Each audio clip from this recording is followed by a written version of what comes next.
All right, hello and welcome everyone to the Dyslexia and the Public Library webinar. My name is Beth Yates. I'm the Children's Consultant from the Indiana State Library's Professional Development Office, and I will be your host and question moderator today. Our presenters today, though, are Shaiya Badgley and Josiah Colombo-Espinosa, both of the Department of Education Literacy Center. Few announcements. First of all, to register for other webinars or other trainings available from the Professional Development Office, please see the Indiana State Library's events calendar, which can be found at our website at www.in.gov/library, and then it's under Services for Libraries. This session is 1 hour, so you're eligible to receive 1 LEU for this presentation. If you're watching a recording of this webinar in the future, instructions on how to obtain your LEU are in the video's description on YouTube, or you can find those instructions on the Indiana State Library's continuing education site under LEU policies. But in short, when you watch a recording, someone in administration at your library should create that certificate for you, as they're the ones who can verify that you watched. Okay, I think we're ready to get started. Again, our presenters today are Shaiya Badgley and Josiah Colombo-Espinosa, both of the Department of Education Literacy Center. So please take it away. I believe we're going to start with Josiah. Yes, thank you so much, Beth, for the introduction. As Beth mentioned, my name is Josiah Colombo-Espinosa, and I work as the dyslexia specialist in the Literacy Center at the Indiana Department of Education. The Literacy Center was recently created thanks to a historic investment from the state, as well as the Lilly Endowment in early literacy. In addition, I also serve on the executive board for our local state Indiana chapter of the International Dyslexic Association. And I'm joined by my esteemed colleague. Shaiya, you're on mute. Of course that would happen. Hello, hi. I am Shaiya Badgley, and I have the honor of serving as a literacy specialist at the department in the Literacy Center. And today, kind of to quickly review our agenda and what we're going to be discussing. We're first going to start with kind of setting the literacy landscape for what does it look like right now in the state of Indiana. It's an exciting time for literacy in Indiana. Shaiya is going to share a lot of exciting of that news. Then we're going to jump into defining what dyslexia is, what are the characteristics of dyslexia, and then end with some recommendations of what you could do as librarians for patrons who have dyslexia. Yes, and to get us started today, I'm just going to do a quick brief overview of our statewide proficiency rates. And so this is in relation to iRead, which is a test that all third graders take in the state of Indiana to determine proficiency and foundational literacy. And as you can see, this chart gives a historical glimpse of the data that we've had, and you will notice that there started to be a decline even prior to the pandemic, and then post-pandemic, we've continued to see that. And so this is really the why behind the initiative in the state. And if you are familiar with like recent news articles and stuff that's happened, this is our why, because our students' proficiency rates are having minimal improvement, both on iRead, but even nationally when we look at a national report card. And so through that, we have established what are called the key priorities for early literacy.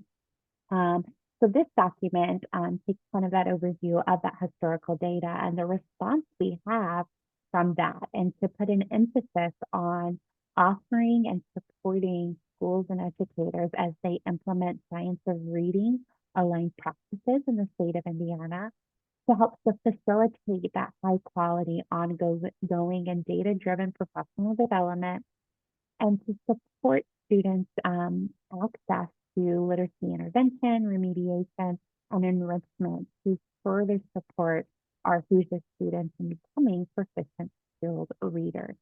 This document is linked on our website, so if you ever want to take a look, it's a little bit more in depth than what I said, but you are welcome to.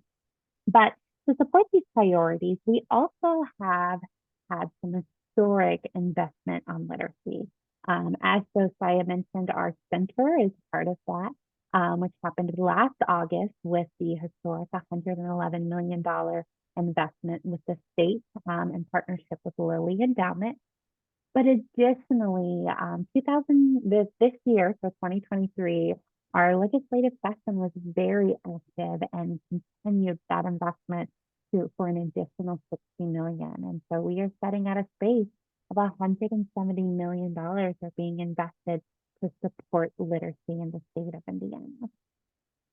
Now, just so you are aware, though most of this is going to be specific to our schools, this legislation is, as we are the Department of Education, it supports schools, corporations, charter schools, and non-public. But this is just an overview of what that legislation looks like.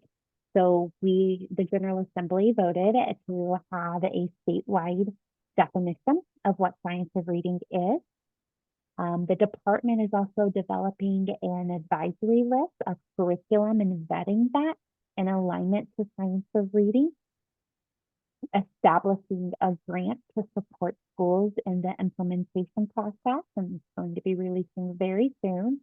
And additionally, aligning our teacher preparation program for our upcoming educators to be trained in science of reading and to be prepared that when they enter the classroom, they have the skills and the tools to be able to teach students in front of them. We also have a state-funded literacy endorsement for current educators, and then continuing on with a achievement grant to support schools who are actively closing that gap. And so with that definition, this listed below, there's a few points that have been specifically highlighted, just to kind of bring emphasis to that. And so this definition lays that foundation of the work we do following legislation.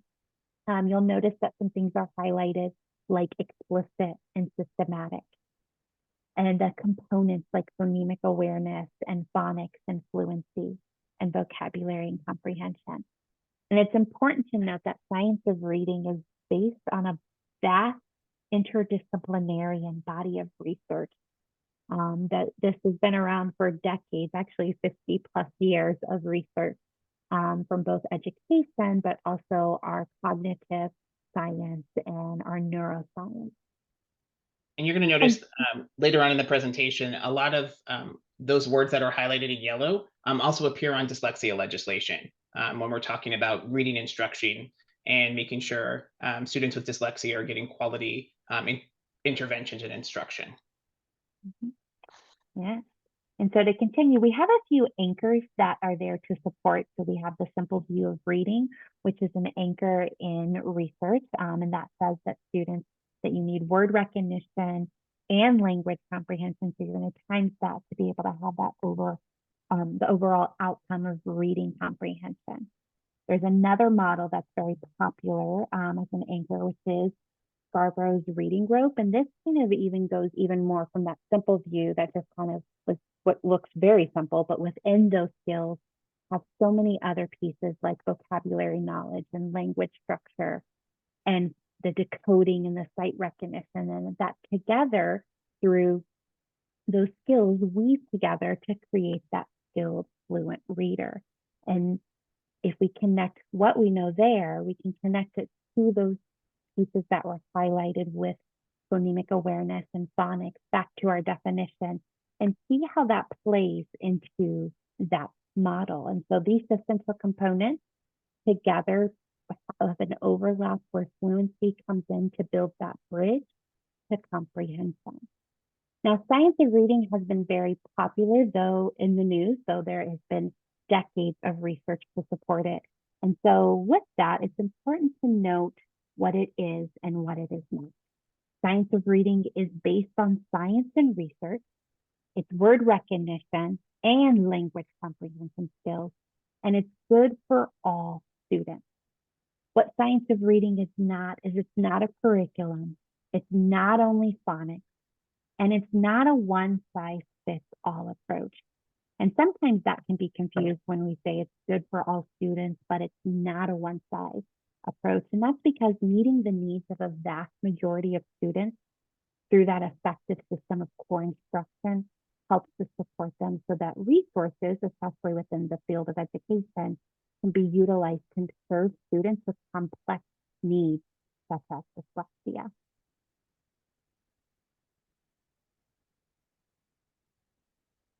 Okay, we're going to take a quick pause break right here. Are there any questions about science of reading or any of the current initiatives in Indiana State related to literacy before we jump in to our next part? I wasn't looking at the chat. But if anybody feels comfortable coming off mute, if they have a question, we'll just give it the good teacher pause for 10 seconds and then move on. Yes, Lori.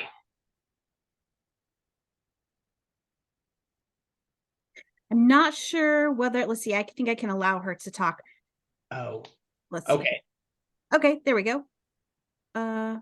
Lori, if you unmute yourself, I think you can. Thank you so much. So my question, I'm from Kentucky, and my question is, was there a lot of or any pushback during the legislative session when you brought forth the definition of the science of reading? Were there groups or even internally in the legislature that balked at utilizing the science of reading as the modality for dyslexia and other just general teaching of students how to read? Yeah, that's a great question. Science of reading has become very popular in our country, both nationally and in the state of Indiana in the last couple of years. It's important to note, though, that the term science of reading is actually very new. It's a term that kind of latched on in education as this started to arise. But the research for what has been deemed as science of reading is actually from decades ago. And as neuroscience, for example, have been able to do more research and to learn about the brain and the way that the brain learns to read, that has supported aligning our instructional practices in the classroom to that research. So for some people, it is difficult to change, and that's part of a piece. There's a quote we like to use in this community of when you know better, you do better. And part of that is because for many educators, this is hard to come to the realization of maybe instructional practices that they had been implemented, whether they had been trained on that, does not necessarily have the research to support the outcome. And so having to shift practices can be hard, and teaching is such a personal field. We go into it for our hearts for many cases. So we had a question in the chat. It says the research you noted was done in 1986 and 2001. Has there been any more recent studies? Yeah, so actually, we can there are some more recent studies that are coming out as, again, it's science. So researchers are developing models. I would like to point out, you are correct. The simple view of reading, for example, is from 1986. And though that was introduced back in 1986, it's actually gone through extensive kind of a review of it, and it's actually not been deemed invalid. It's been in over 150 different studies, and each time coming out with that result of that simple view of reading, that both sides, the language comprehension and the word recognition, and that both skills support that skilled reader. Yeah, and I would say that since the National Reading Panel in 2000, there's been an exponential amount of research that's been done specifically in the world of reading and literacy. That, again, as Shaiya just mentioned, not only supports these very general models, but also supports a lot of what was adopted in the definition for our state. And as Shaiya was explaining earlier, it's messy when you look behind the scenes of how the sausage is made, I guess you could say. And there were a lot of stakeholders that came to the table to work on this definition. So it wasn't a definition that the department just put forward. It was in collaboration, not only with the legislators, but with different outside organizations like the Reading League in Indiana. We did have one other person with their hand up. Do we have time for them to ask their question really quick? Sure. Lori, do you have a quick question? If I unmute you, you wanted to speak? Oh, looks like I have to ask to unmute you. So if you have a question, Lori, why don't you go ahead and put it in the chat? And we'll keep going and answer that the next pause. Yeah, sounds good. Okay, so now that Shaiya has given us a quick overview of the science of reading and the implications for all of our students, particularly those students with dyslexia in our state, let's get down to like dyslexia and the human brain, or the reading brain. The reading brain, the brain put simply, was never born to read. It is not a natural process like learning to talk or learning to walk. Written language has only been in existence for 12,000 to 15,000 years. So this means that the brain doesn't come pre-wired to read. There are no brain systems evolutionarily designed for reading. Rather, those neural circuits for language and visual processing must be repurposed and reorganized to support literacy. This means that each new reader must create a new plastic reading circuit from older cognitive and linguistic structures. As these circuits are revamped, they form a system that enables the reader to process print with immediate access to meanings of words, which is sometimes described as language at the speed of sight. The brain can rearrange itself in multiple ways to read, depending on things like the writing system, education, and there's a lot of studies right now looking at the medium, so looking at what print versus digital reading. Neuroimaging research suggests that individuals with dyslexia, compared to individuals without, may have fundamental differences in brain regions linked with reading and language. These differences are primarily, although not completely, noted in the left hemisphere of the brain. And I thought this was a good quote by Sadida that kind of sums up everything I was just talking about, that children are wired for sound, but print is an optional accessory that must be painstakingly bolted on. So looking at reading difficulties. So reading and reading difficulties are probably the most studied aspect of human psychology. Researchers have identified 3 kinds of developmental reading disabilities that often overlap, but that can be separate and distinct. So let's look at the first one, phonological deficits. Phonological deficits can be characterized as low, below average performance on standardized measures of phonemic awareness, which is the ability to hear and manipulate individual speech sounds called phonemes in spoken words, and below average performance on assessments of decoding, sight words, and passage accuracy. Difficulties processing the components of sound of speech and with linking letters to sound inhibits the sounding out of words. These weaknesses impact readers' accuracy as they read single words and connected text. Next one we're going to look at is fluency and naming speed.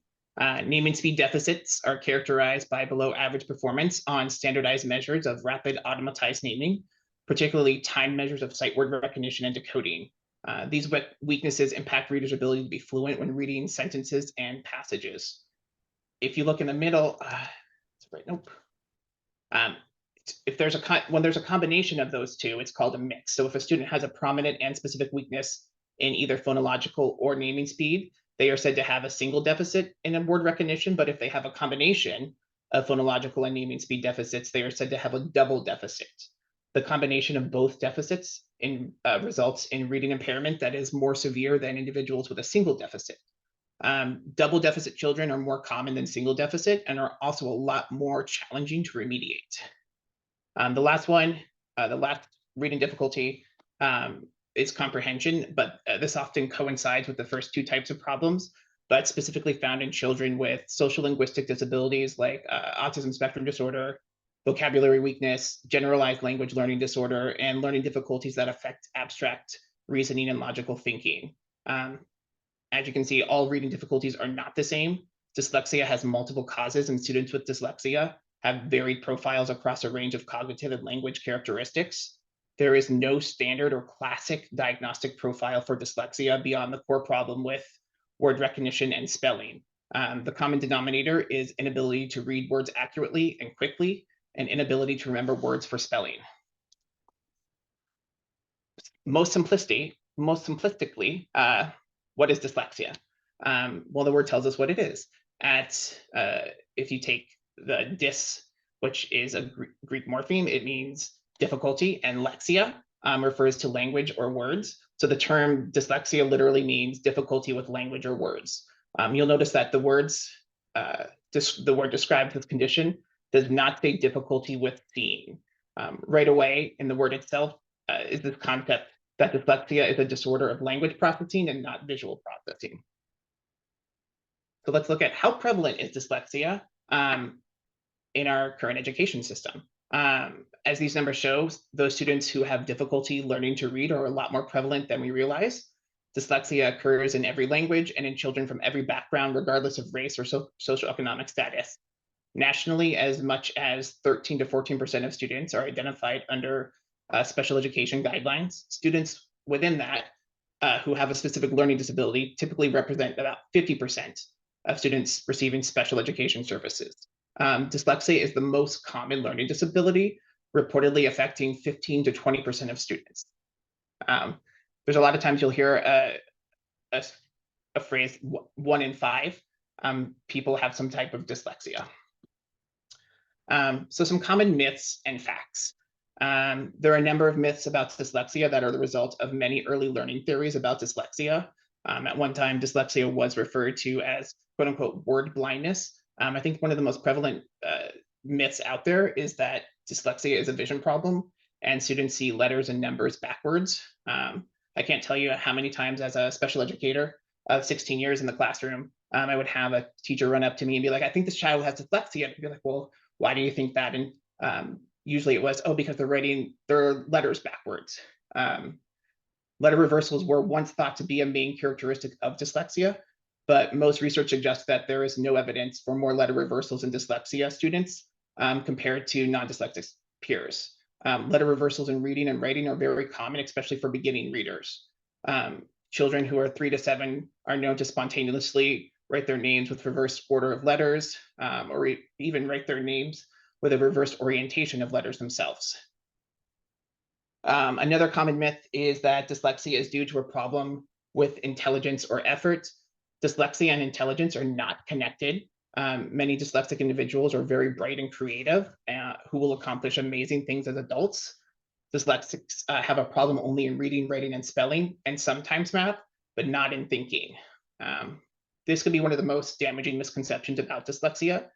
Due to their struggles with reading and writing and spelling, dyslexic individuals begin to feel like they are quote unquote dumb or stupid. And that is why it is important for dyslexic students or individuals to be able to name and understand dyslexia.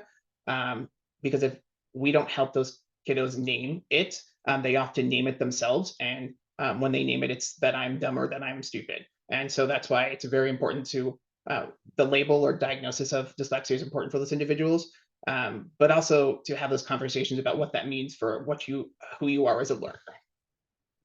Another myth is that individuals with dyslexia can outgrow it. Children do not outgrow dyslexia. Yes, dyslexia can be remediated by the right kinds of instruction, and the symptoms can be lessened, but they do not go away just because a child grows up. Children with dyslexia grow up to be adults with dyslexia. The last one is dyslexia can be prevented if parents read to their children at home. The dyslexic brain is very different from the non-dyslexic brain. This has been documented by years of fMRI research. The dyslexic brain is organized differently. So this is why reading and writing and spelling are so difficult. Dyslexia is considered a brain difference, not a brain defect. With that, we're going to watch a quick 4-minute video that kind of describes dyslexia. It does a really good job of summarizing it, as well as talks a little bit about the reading brain and how that looks different.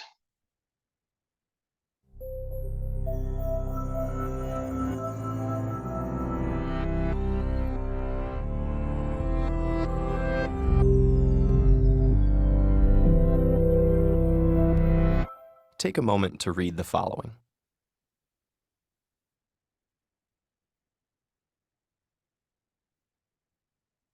How was that? Frustrating? Slow? What were those sentences about? They're actually a simulation of the experience of dyslexia, designed to make you decode each word. Those with dyslexia experience that laborious pace every time they read. When most people think of dyslexia, they think of seeing letters and words backwards, like seeing B as D and vice versa. Or they might think people with dyslexia see saw as was. The truth is, people with dyslexia see things the same way as everyone else. Dyslexia is caused by a phonological processing problem, meaning people affected by it have trouble not with seeing language, but with manipulating it. For example, if you heard the word cat and then someone asked you, remove the C, what word would you have left? At. This can be difficult for those with dyslexia. Given a word in isolation like fantastic, students with dyslexia need to break the word into parts to read it. Fan, tas, tick. Time spent decoding makes it hard to keep up with peers and gain sufficient comprehension. Spelling words phonetically like S-T-I-K for stick and F-R-E-N-S for friends is also common. These difficulties are more widespread and varied than commonly imagined. Dyslexia affects up to 1 in 5 people. It occurs on a continuum. One person might have mild dyslexia, while the next person has a profound case of it. Dyslexia also runs in families. It's common to see one family member who has trouble spelling, while another family member has severe difficulty decoding even one-syllable words like catch. The continuum and distribution of dyslexia suggest a broader principle to bear in mind as we look at how the brains of those with dyslexia process language. Neurodiversity is the idea that because all our brains show differences in structure and function, we shouldn't be so quick to label every deviation from the norm as a pathological disorder, or dismiss people living with these variations as defective. People with neurobiological variations like dyslexia, including such creative and inventive individuals as Picasso, Muhammad Ali, Whoopi Goldberg, Steven Spielberg, and Cher, clearly have every capacity to be brilliant and successful in life. So here's the special way the brains of those with dyslexia work. The brain is divided into 2 hemispheres. The left hemisphere is generally in charge of language and ultimately reading, while the right typically handles spatial activities. fMRI studies have found that the brains of those with dyslexia rely more on the right hemisphere and frontal lobe than the brains of those without it. This means when they read a word, it takes a longer trip through their brain and can get delayed in the frontal lobe. Because of this neurobiological glitch, they read with more difficulty.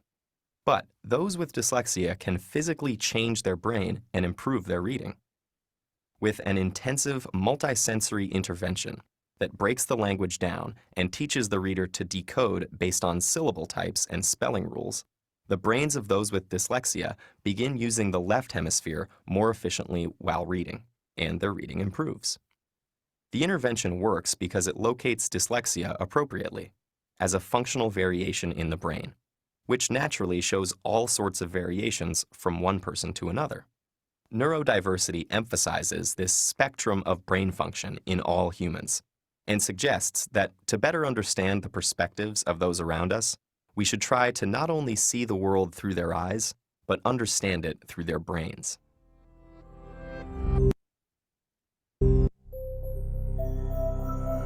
Once again. There we go. As the video pointed out, something that I think is pretty important is that we can't leave that explicit systematic instruction to chance for our students. Not only just for our students who may have dyslexia, but for all students, that kind of instruction is beneficial for them. But it's necessary for many of our students to read in. I think sometimes, as Shaiya was describing earlier, the science of reading sometimes gets tagged as just phonics instructions or just phonemic awareness when it actually encompasses a lot more than that. But there has been due to a lack of focus in probably the past decade or so on those foundational skills. Now there seems the pendulum has started to swing the opposite direction, and now there's a hyper focus on that, which means which has its benefits, but also it's important to realize that we can't fall into that same trap again and start ignoring the other side, right? Things like vocabulary and comprehension, and we'll talk a little bit more about that later on in our presentation. So as a result, speaking in the last decade, there's been a lot of recent advocacy efforts to increase the awareness and protection for those with dyslexia and other reading difficulties. Many of this legislation has been pushed by parent advocacy groups like Decoding Dyslexia. According to the National Center of Improving Literacy, 31 states have dyslexia-specific screening laws, most of which have passed legislation within the past 5 to 10 years. Despite some variation from the state to state, common themes in recent dyslexia legislation include an increased emphasis on intervention and screening procedures, the adoption of multi-tiered systems of support, or MTSS, or response to intervention, RTI, the use of explicit instruction, and changes to teacher preparation and training programs, as Shaiya had earlier kind of gone over. Not only are they changing instruction for gen ed teachers, but also for our teachers who service our English language learners, as well as our special education populations. While current practice often requires a child to demonstrate significant struggle to read over a prolonged period of time, since we have a law in Indiana mandating identification and intervention for dyslexia, then it's important for us to share a common definition of dyslexia. In 2015, House Bill 1108 defined dyslexia. I'm going to give you maybe 30 seconds to just go ahead and read the definition. And then if you could, in the chat, share the words or phrases you feel are important in this definition, or any common themes between this definition and the video we just watched. And then we're going to start digging a little deeper into what does the definition of dyslexia in Indiana actually mean.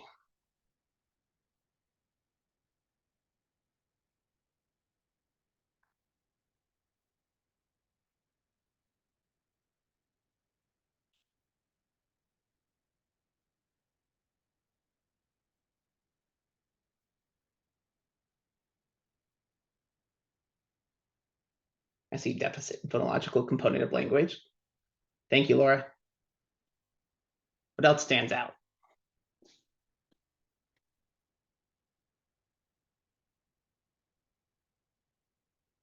Yep. Thank you, Amber. Unexpected in relation to other cognitive abilities. We're going to jump into a little bit of that as well. Neurological in origin. Yep. Accurate, fluent word recognition. Thank you, Tammy. Let's do a couple more.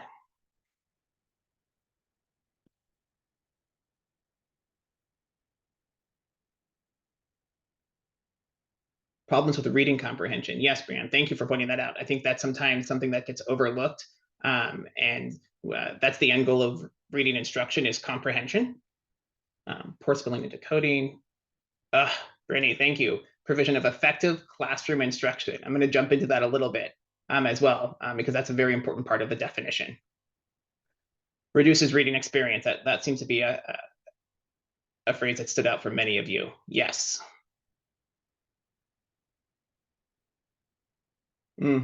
Yep. And that's why, Tammy, good point that folks miss that those with dyslexia get fatigued by the content decoding and become distracted. In those earlier slides, when we were talking about reading difficulties, dyslexia, there's often a comorbidity associated with dyslexia, which is often attention deficit disorder, about 30% overlap between that. But when you're dedicating all your brain power to decoding the words on the page, there's very little left to actually dedicate to comprehending, especially at a deeper level, and actually enjoy reading. Thank you all. So the term dyslexia is a descriptive label for word reading and spelling problems that originate with specific language processes, most often involving the brain system for identifying, remembering, thinking about, and manipulating units of speech, or phonemes. These terms are used in the formal definition of Indiana's law, which in turn echoes most of the provisions of the definition adopted by the International Dyslexia Association. If you go on their website, you'll see that it's very, very similar in terms of definition. Let's highlight some specific things in here. So dyslexia is a specific learning disability. This means that students struggle with foundational reading skills. Dyslexia is neurobiological in nature and not due to educational or environmental factors. A specific learning disability category includes conditions such as executive function disorder, perceptual abilities, brain injury, minimal brain dysfunction, and developmental aphasia. Neurological in origin, people with dyslexia have been shown to have differences in the development, organization, structure, and functioning of the very specific brain systems necessary for reading. One of the most fundamental shifts that has evolved from research on the identification and the classification models of dyslexia is that it cannot be categorically defined. Much to the chagrin of many parents and teachers, there is no single measure that can be administered to diagnose dyslexia. There's not a clear demarcation of test scores that signals a child as being dyslexia, because it occurs on a continuum. There's no sharp dividing line between having dyslexia and not having dyslexia. Let's look at characterized by difficulties with accurate, fluent word recognition and poor spelling and decoding abilities. The inclusion of fluency or speed of word recognition, spelling, and decoding in this definition captures the difficulties experienced by many older students with dyslexia who may eventually become accurate word readers, but continue to be very slow readers and poor spellers. In the classroom, students with dyslexia may struggle with decoding or sounding out words, reading words accurately and fluently, and just developing basic spelling skills. These foundational reading skills typically develop in kindergarten through second grade, but many remain a challenge for students with dyslexia as they progress through school. So if we're going back to those reading difficulties models, or this one would be the fluency naming speed. Phonological, so typical results from a deficit in phonological component of language that is often unexpected. I intentionally highlighted unexpected because it is not in relation. Dyslexia occurs throughout a range of cognitive and intellectual abilities. Typically, the reading difficulties students with dyslexia experience are not expected in relation to their strengths in other academic subjects. For example, a student with dyslexia struggles with foundational reading skills, but may demonstrate average or above average academic ability in other subjects. The difficulties of students with dyslexia experiences are not expected given that the student has been provided the same effective classroom instruction as peers who are making adequate grade level progress. So that's important. So often dyslexia is difficult to diagnose without looking at tier 1 or classroom instruction and determining whether that had been effective or not. So this kind of goes back to the phonological model that we had discussed or reviewed earlier. Last part of the definition I want to highlight is it may include problems in reading comprehension. So for students with dyslexia, the inability to decode fluently and accurately may impair the ability to comprehend text. So because of this challenge, students who have not received appropriate intervention may read less and therefore have less opportunity to develop vocabulary, background knowledge, and just overall less practice reading. The difficult thing is that the behaviors of a 4 to 6-year-old who is first learning to read are not very different from those children first learning to read with dyslexia. So again, that's why dyslexia is best identified through assessment of reading and spelling skills and instructional response. So using response to screening in kindergarten and first grade appear to be the most effective at distinguishing between children no longer at risk and those with ongoing risk. Okay, let's talk about the dyslexia paradox. So dyslexia is not typically diagnosed until well past the time that intervention is most effective. This is known as the dyslexia paradox. Dyslexia is not generally diagnosed until children are in second grade, or often much later. By this time, the gap between good and poor readers is very well established. If the persistent gap between dyslexic and non-dyslexic students is to be narrowed or even closed, reading intervention must be implemented early when children are still developing the foundational reading skills. In short, the gap widens as time goes on. So the earlier we catch reading difficulties, the less there is to fix. Dyslexia paradox continued. Children at risk for reading failure can be reliably identified even before kindergarten by assessing their foundational reading skills. There's a lot of research going on by Nadine Gabb at the Harvard lab, looking at fMRIs and seeing how for kiddos who are 3-4 years old, even before they begin reading, and looking at those images to determine are there certain brain structures that can be predictive of later reading difficulties or dyslexia. These brain studies show that when evidence-based specially designed instruction is used to address identified foundational reading, spelling, and writing weaknesses, changes can be actually observed in the structure and function of the brain.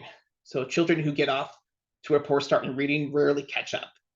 The consequences of the slow start in reading become significant as they accumulate exponentially over time. This is often sometimes referred to as the Matthew effect, which is a reference to the Bible where the rich get richer and the poor get poorer. So students who continue to students who don't struggle with reading continue to read and accumulate more vocabulary and background knowledge versus those students who struggle to read often are not picking up books or not being exposed to that. So what does that mean for our state of Indiana? So to accompany that definition of dyslexia in 2015, in 2018, Senate Enrollment Act 217 was passed and now part of our Indiana Code, also known as the Dyslexia Law, provides guidance on dyslexia. And it has these 6 components. So universal screening is one of them. So that requires all students in kindergarten, 1st and 2nd grade to be screened annually, regardless of previous year's performance on the screener. So this includes students that transfer schools and have not been previously screened during the school year at a different school. This is significant. There is significant research on the benefits of screening for early literacy skills prior to the start of reading instruction in elementary school. So often I get a lot of questions as a dyslexia specialist about why are we screening kindergarten students? Because we are able to identify students that early and provide that targeted and intensive interventions. Another part of our law is notification and services. So that just means that schools are required to notify parent of the universal screener that's being administered, as well as inform parents when their student or child is flagged as at risk, and then provide them with some resources as well as permission to administer a level 1 or diagnostic assessment following the universal screener. Another part of our law is reporting. I won't go into too much about it. I didn't realize we were going to have so many people from out of state, but all of our schools, our public schools and charter schools, are required to report the number of students who are identified or flagged as at risk on those universal screeners, as well as how many of those students actually received dyslexia-specific interventions every single year, both in reporting to our state, the IDOE, as well as on their individual websites. Reading specialists in dyslexia.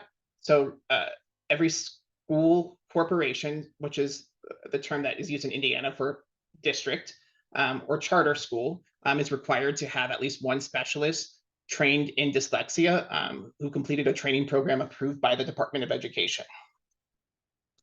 And then last one was dyslexia awareness that I'm going to touch on in a second, as well as instructional approaches. So instructional approaches. I'm looking at time, so I'm trying to go as quickly as I can. Screening is just the initial step in this, as we discussed earlier, which it should always lead to targeted intervention. So our Senate Enrollment Act 217 doesn't endorse a specific approach, but lists what dyslexia interventions may include, or also known as best practices. One that I'll highlight is something that is, as we noticed earlier in the definition of science of reading, is that it's explicit and direct. That means that teachers explain and illustrate a new concept directly without relying on students to discover it for themselves or pick it up from some incidental examples. So it's unambiguous, right? So it's saying what it is and what it isn't. Another part of that 6th component is dyslexia awareness. So there it is. Our state not only has dyslexia guidance for our schools, but as well as our dyslexia research or toolkit with a number of resources for other individuals to use, or schools and parents. Whew, you're probably tired of hearing me talk, so I'm going to turn it over to Shaiya to quickly go through some of the characteristics of dyslexia by grade.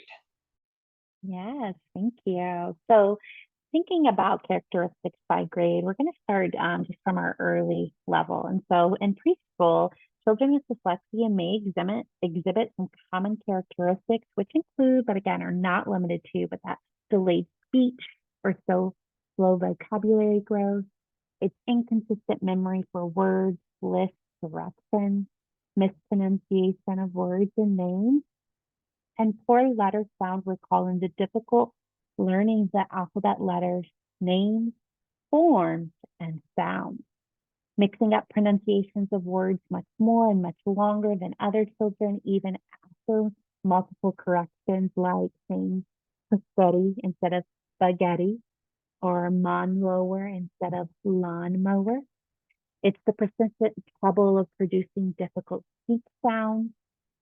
May not enjoy looking at following print and books when being read aloud to. And then as we transition into those early primary elementary years of kindergarten and first grade, children with dyslexia may demonstrate difficulty with those basic foundational reading skills, difficulty breaking words into smaller parts or syllables, difficulty breaking a simple single syllable word into its separate speech sounds, maybe difficulty spelling words the way they sound phonetically or remembering letter sequence that are very common, often shown in print. As typically developing readers in the classroom, students with dyslexia may progress more slowly and continue to struggle in second and third grade. So during the second and third grade year, students have learned some skills, but they're typically continuing to have that difficulty in reading, writing, and spelling. They may continue to struggle with the skills that are listed on the screen. Additionally, identifying sight words automatically continues to be problematic, and sounding out or decoding words. And it's easily overwhelms them as they're transitioning into those upper grades and the text is becoming more complex. And so they often typically may have some of those behaviors that they had, but they're noticing that in a more complex text, which appears to be a comprehension problem on a reading test, when a comprehension is measured through tests that do not require reading. And so in some cases, they're struggling with that decoding, which is in turn ultimately having an outcome on the upper reading of the test. And as Josiah mentioned, dyslexia is not something just in those early years when you're learning to read, but it is something that continues to persist in those middle and high school years and even post-secondary. And so some characteristics we may see is a slower reading rate, which may result in needing an increase of time to complete a literacy activity. It may also be note-taking and time management and organization can be an issue. And for some students who enter into college, having not being identified with dyslexia may struggle as the reading becomes even more complex in their studies.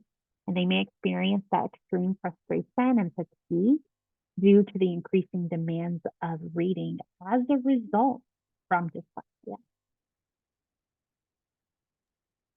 I'm gonna skip the pause break right then because I want to get through the rest in the last 9 minutes, and then we'll stay on and answer any questions that you may have afterwards. I actually wanted to get into now that we've kind of gone over dyslexia, what does this mean for those kiddos with dyslexia and their library experience? And I want to share a caveat. This is coming from somebody as an educator, as well as somebody who specialized in dyslexia, but I am not a librarian.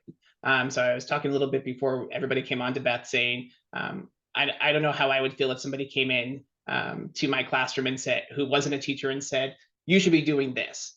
So I want to have that caveat that these are recommendations, but by all means, you're experts in as an expert as a librarian and have an expertise and knowledge that I don't have. So we're talking about how to create a welcoming space for those individuals with dyslexia. The focus of a library is knowledge, experience, and learning. And people with dyslexia may lack basic library experiences and habits, especially positive ones. They may have not experienced much pleasure in reading and may not understand the value of the library. The library's basic challenge is to communicate that it is more than a collection of printed books on shelves and can enable people with reading difficulties to access printed materials using a variety of strategies, including the use of reading technologies. One thing that I really like the idea of is a section that's dedicated to reading in different ways, where audiobooks, printed books, and decodable books are gathered together and are easy to find. Another idea for creating a welcoming environment and space is the material display. So making sure that all materials with the front cover facing towards or in a combination with spines facing the users.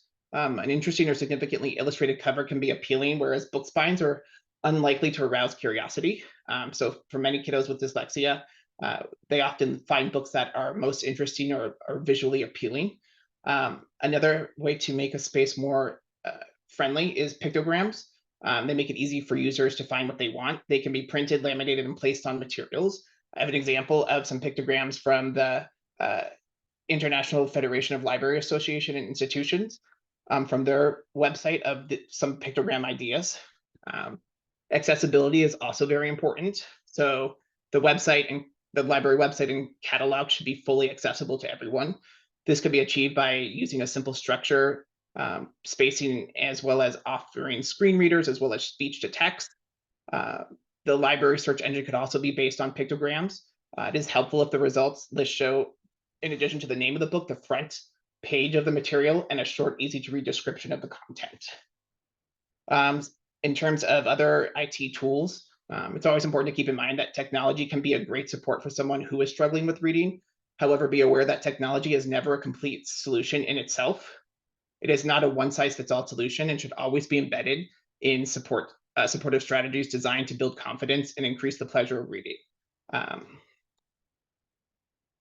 Library collections. So what can you do in terms of looking at your collection?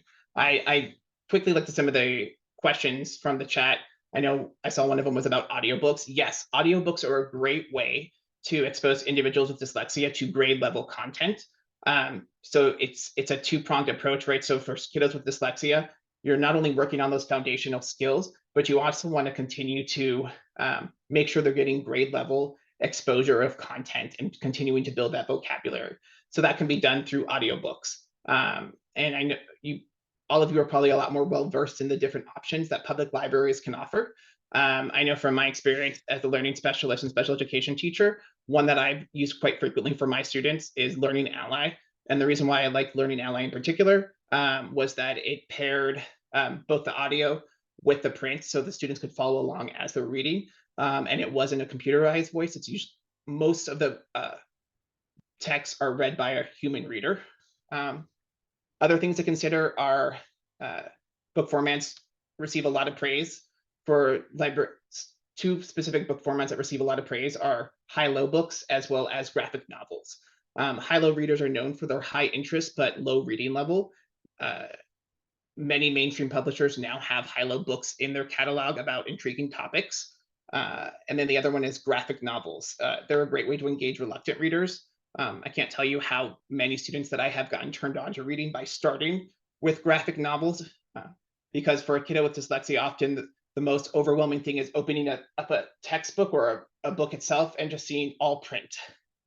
So graphic novels have actually achieved great popularity over the past decades, even receiving Newbery Awards. Yes, yet some educators and parents question their place in literature. The American Library Association cites research that offers many reasons to consider graphic novels as vital resources, including they boost reading interest among students with disabilities. Okay, I'm going to turn it back over to Shaiya to talk about Just Right, books and reading levels.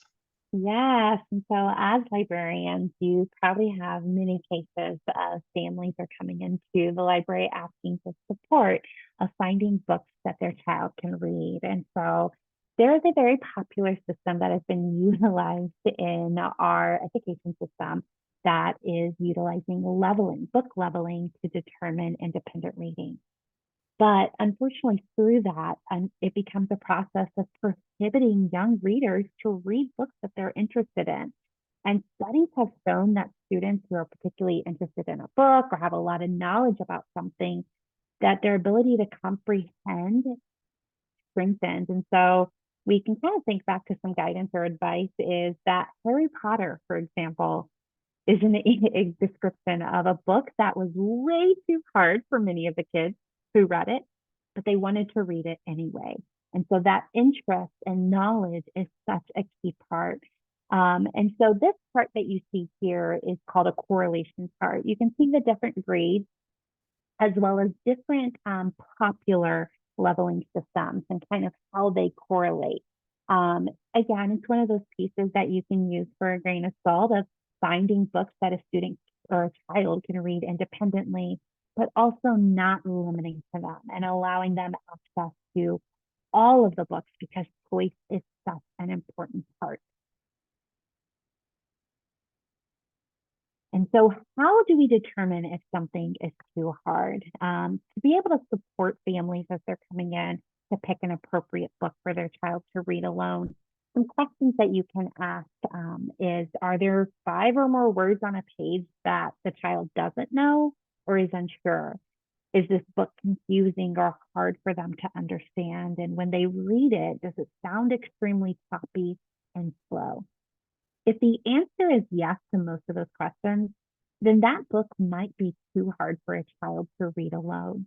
But it is a great opportunity to have a shared book reading experience. And as we were talking earlier, we focus a lot on that word recognition, but language comprehension is such a key part with the background knowledge and the vocabulary. And so allowing our early readers to have those shared book reading experiences with their families, even at the library, I do offer story time hour, is vital to their knowledge, because through building that language comprehension, as they are building their toolkit to be able to decode those words, then they're going to be able to make those connections much quicker. So another book that a question to ask would be on the other side of, do I understand what I'm reading? If the answer is yes, awesome. Do I know almost every word? When I read it aloud, can I read it smoothly? And do I think this topic will interest me? And if most of those answers are yes, then the child will be successful at independently reading that book.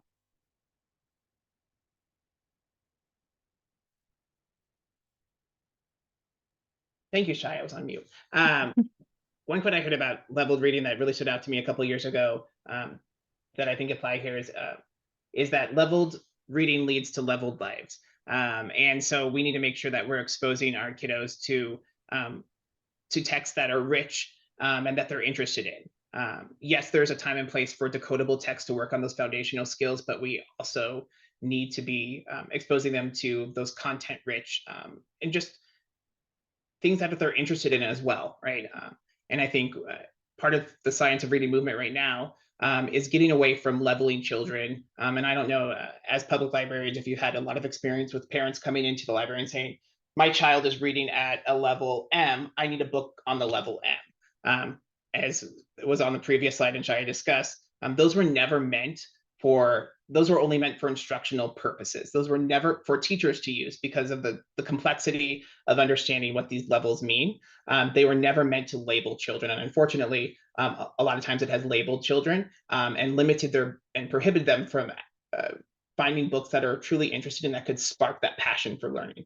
Another comment that I saw that I wanted to briefly touch on before Beth jumps in and says something about PGPs or professional development points is dyslexia font. There has been a lot recently in the past couple of years, like open dyslexic font. Studies have shown that it does not make a difference for students with dyslexia. It's not effective because it's kind of going back to that earlier thing that we talked about with the visual processing, right? Like it's understanding dyslexia at that idea of it's a visual processing disorder when we know it's not a visual processing disorder. It's about sounds and connecting speech to sounds. Library programming. This is the last slide. Librarians can be prepared to answer a lot of questions from parents as well as patrons by knowing information and services offered in their communities or online. A good place to start is to direct parents or individuals to the Decoding Dyslexia website, where they will find chapters in all 50 states. And again, this group has been instrumental nationally in pushing dyslexia legislation. Similarly, the International Dyslexia Association has state chapters as well as a wealth of available resources about dyslexia. I would recommend them as, in general, the go-to place if you have questions about dyslexia, as well as the Reading Link website also provides ways for parents to obtain needed information about just literacy in general. Librarians give parents and children a safe environment in which they can build communities and relationships. By offering dyslexic-friendly programs and spaces, we are not only breaking stigmas associated with learning disabilities such as dyslexia, we are showing dyslexic children that they are not less than their non-dyslexic children and peers, that they are welcome in the library, and more importantly, that they are not alone. And as is on here, October is Dyslexia Awareness Month. I put an example up from a librarian on Twitter who created a Dyslexia Awareness Month display for her patrons. That was a lot in a little bit of time. I'll let Beth jump in and then we can have time for questions. Does that work? Sure, yeah. I put it in the chat already, but if you do need a continuing education certificate, the link is in the chat. If you fill that out, please do it in the next, 24 hours. If you can do it right after this, that'd be great. And I will get those certificates out to you along with resources as soon as I can. And I will continue the recording because I'm sure there'll be some questions asked that folks would appreciate hearing about in the future too. That being said, if you do need to leave, I want to respect that. So please feel free to go if you need to. But we'll hang out for just a couple more minutes. Yeah, I see this comment about parents picking their children's book while they're pulling them over to the graphic novels. I've known some libraries to even help reduce that stigma of graphic novels are not real books or real reading by separating graphic novels section versus comic book section, right?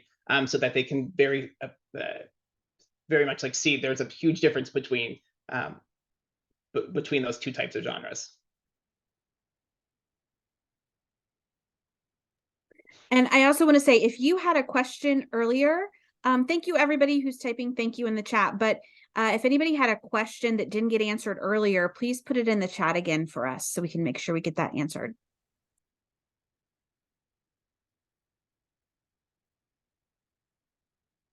Whitney, yes, I do have some recommendations for books for adults. And I'll be sharing those through Beth, and Beth can share them.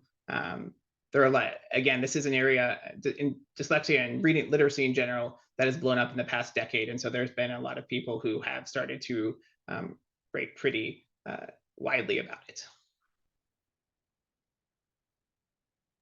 Great. We had someone ask any recommendations for a pre-K kiddo with apraxia, especially working with letter recognition. Ooh, I would say, again, going back to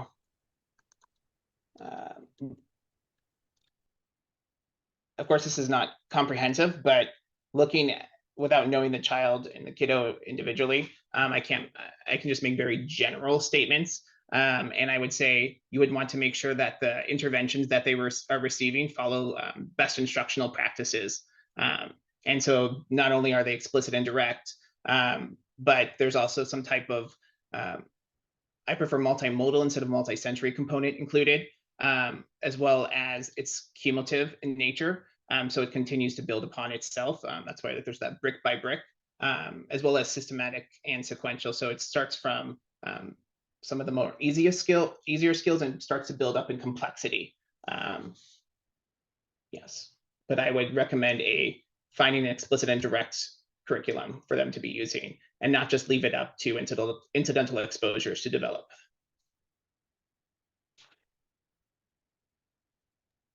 Thank you. We also had someone wonder, are you familiar with and do you recommend Bookshare? Do you know? I am familiar with Bookshare a little bit. So it's free as far as I remember correctly. But the difference between Bookshare and something like Learning Ally is Bookshare is often computer read. And it's not as appealing to many students because they don't want to listen to a computer reading it to them. That might have changed in the past couple of years since I had worked with older students. But again, I know somebody made a comment about the National Library has their own free audiobooks that can be checked out, as well as Learning Ally. Many school districts, as well as individual schools, have their own memberships because Learning Ally is a subscription fee for it. And you have to somebody has to certify that the child or whoever is who will be using Learning Ally actually has some type of print or reading difficulty disability. Great. We have one question that was asked earlier and she reposted it. Does dyslexia have any effect on crafting? And should they be focused on specific types of crafts as opposed to others for preschool? kids who might be dyslexic? Crafting. So anything that I would share it would be completely my personal opinion, because I don't think there has been any specific research looking at the relationship between crafting and dyslexia. There have been some of the books that are pretty common in the dyslexia community right now is The Gift of Dyslexia. And so sometimes there's this idea that all students with dyslexia are twice exceptional. So not only do they have dyslexia, but they are also those advanced students. And that's not the case. Again, as we said, that dyslexia impacts students from all cognitive ranges and intellectual abilities. But depending on who you ask, Dr. Marianne Wolf, who is very well known in this field, would say that her son, who has dyslexia, is a phenomenal artist because he uses that other side of his brain, and that's more dominant. And you'll also hear people say things like people with dyslexia tend to lean towards more artistic-esque professions, where it's more visual spatial, things like architecture and artists or actors. And I'm going to elaborate on that, coming from like an early childhood background of, it's not that you would necessarily need to focus on different types of crafts per se to support a child with dyslexia, but the importance of being able to have those crafting pieces for our early learners, those preschool students and younger, as not only they're developing the fine motor skills, which is so key, but also the language development that can happen through the process of following those directions and being able to discuss and talk about what they're creating, whether it's colors and textures. And so it is a really great opportunity for that language development and then also that focus of fine motor skills. Definitely. Great, thank you. I think I see at least 2 more questions, and then we'll probably call it a day. That's okay. And I'm going to start with one that I think might be a little faster, which is, does the Foundations program work? It's a big program that's used in northern New Jersey, where this person is, and teachers base books upon that. And if you don't want to give opinions, that's okay. Yeah, I don't want to get into the business of giving my personal 2 cents about reading programs, especially because right now our state is going through a procurement process, both for SOR-aligned curriculum as well as SOR-aligned supplemental materials. I would say your best bet is to look at What Works Clearinghouse, the National Center for Improving Literacy, and those. There are reviews of those programs. I would caution to not just look at the rating. A lot of times people get stuck on when you look at them, it's confusing where it says the rating looks like it's a very strong evidence for. I would encourage you to look at what is the effect size. So a lot of them have really strong evidence because they had solid research studies done. And so that's why they have high scores. But it doesn't necessarily mean that the effect size was actually that great. Sometimes the effect size was none at all. But they still have high evidence or research-based. They're able to use that label. Gotcha. Actually, okay, 2 more questions, but one I think really will be fast. Someone wondered if you have any other recommended books about dyslexia. Will those be included on the book list that you're going to send me? Yes. So some of the leaders in the field are Dr. Marianne Wolf, Dr. Sally Shaywitz from Yale, as well as there are some great books about dyslexia that are more appropriate for children, as well as by some dyslexic authors, such as Henry Winkler is a very well-known one. Yeah. Okay, great. Okay, now this really is the last question. Thank you for being patient, Jacqueline. It says, I think Josiah said that there is not a definitive line between having dyslexia and not having dyslexia. Could you elaborate on that? Yeah. So there's not a specific, unlike many other, there's 13 categories of disability, at least defined by IDEA. Unlike those categories, there's not a specific, many of those disabilities, there's not a specific assessment to determine whether or not a student has dyslexia. It's a combination of many factors, which is why you'll see that many school districts, and I would say many states, are hesitant to diagnose dyslexia, or sometimes hesitant or reluctant to use the term dyslexia in IEPs. Often it'll fall under a specific learning disability in reading, specific to like word recognition or the coding. In terms of defining dyslexia, I think, as I mentioned earlier, many proponents would say, so this is not necessarily all in agreement within the dyslexia community. Many proponents would say that the best way is to identify dyslexia is response to intervention. So again, many of those younger students in kindergarten and first grade, a student with dyslexia is not going to look much more different than a student who is just learning to read as well. So what you need to do, again, is going back to the idea of universal screening and getting that baseline data at the beginning of the year, and then looking at tier 1 instruction and the response to instruction. So a kiddo with dyslexia is not going to make the same amount of improvement or achievement compared to their non-dyslexic peers. And that's often one of the best ways, or one of the ways that is used to diagnose dyslexia. Great. Thank you both so much again. I really appreciate your time. Love to be able to hear also from IDOE. So thank you. And I'm going to go ahead and stop the recording.